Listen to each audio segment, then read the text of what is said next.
Miss McRitchie. I teach fourth grade at Yorkshire Elementary. I will be reading Chapter 20 of The Wizard of Oz, The Dainty China Country.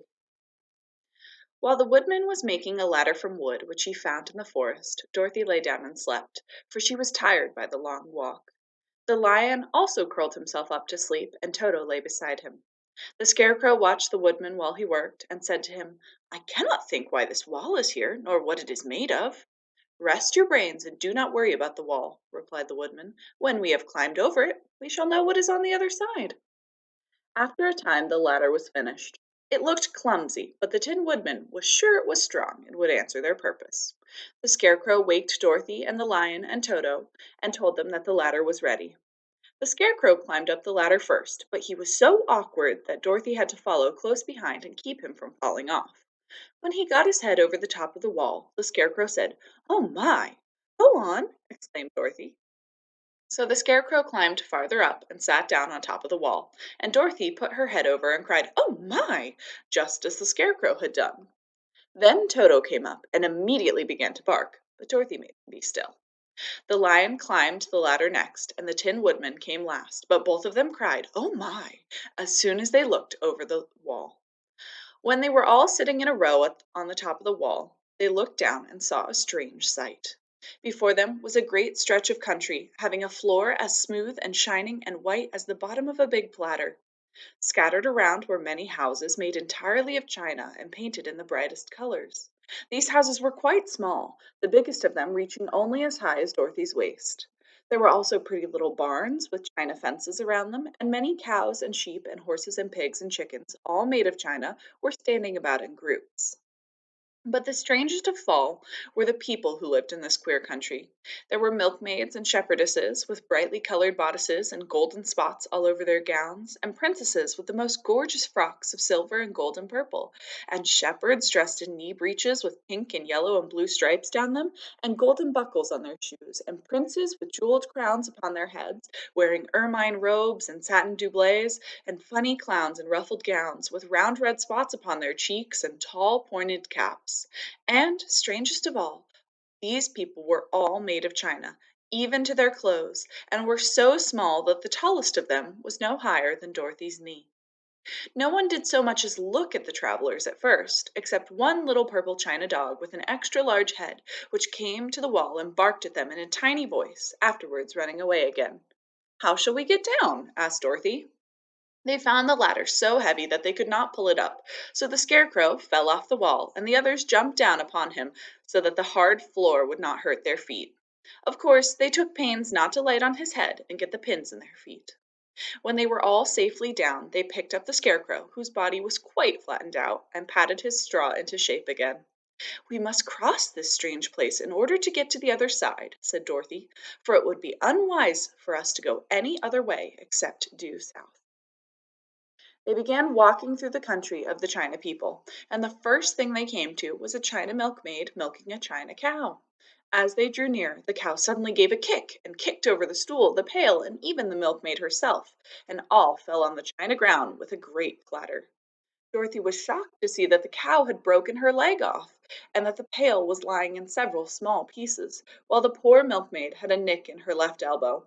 "There!" cried the milkmaid angrily. "See what you have done! My cow has broken her leg, and I must take her to the mender's shop and have it glued on again. What do you mean by coming here and frightening my cow?" "I'm very sorry," returned Dorothy. "Please forgive us." But the pretty milkmaid was much too vexed to make any answer. She picked up the leg sulkily and led her cow away, and the poor animal limping on three legs. As she left them, the milkmaid cast many reproachful glances over her shoulder at the clumsy strangers, holding her nicked elbow close to her side. Dorothy was quite grieved at this mishap. "We must be very careful here," said the kind-hearted woodman, "or we may hurt these pretty little people so they will never get over it." A little farther on Dorothy met a most beautifully dressed young princess, who stopped short as she saw the strangers and started to run away. Dorothy wanted to see more of the princess, so she ran after her, but the China girl cried out, "Don't chase me! Don't chase me!" She had such a frightened little voice that Dorothy stopped and said, "Why not?"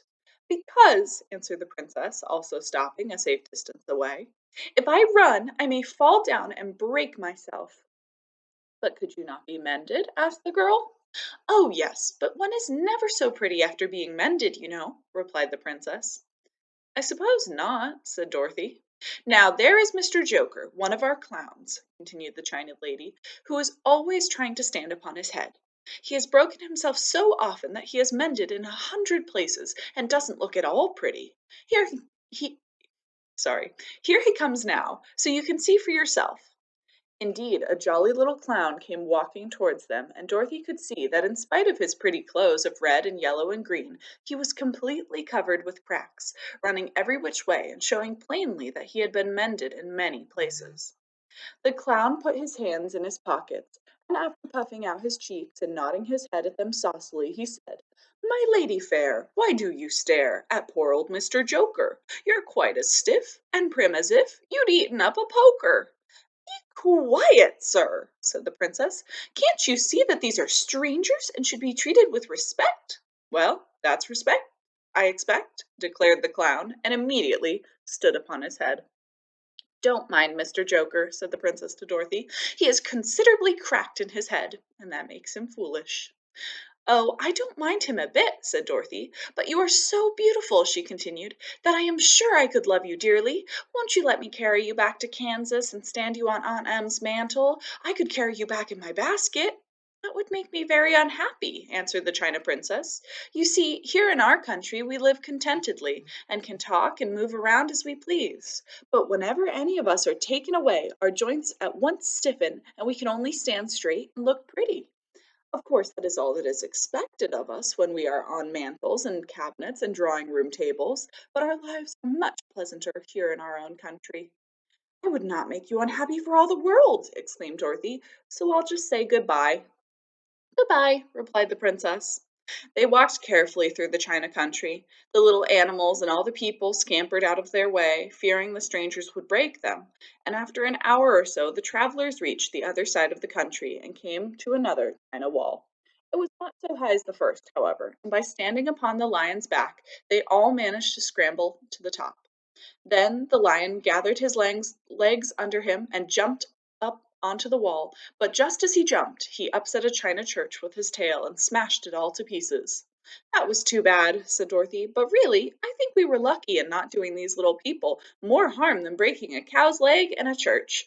They are all so brittle."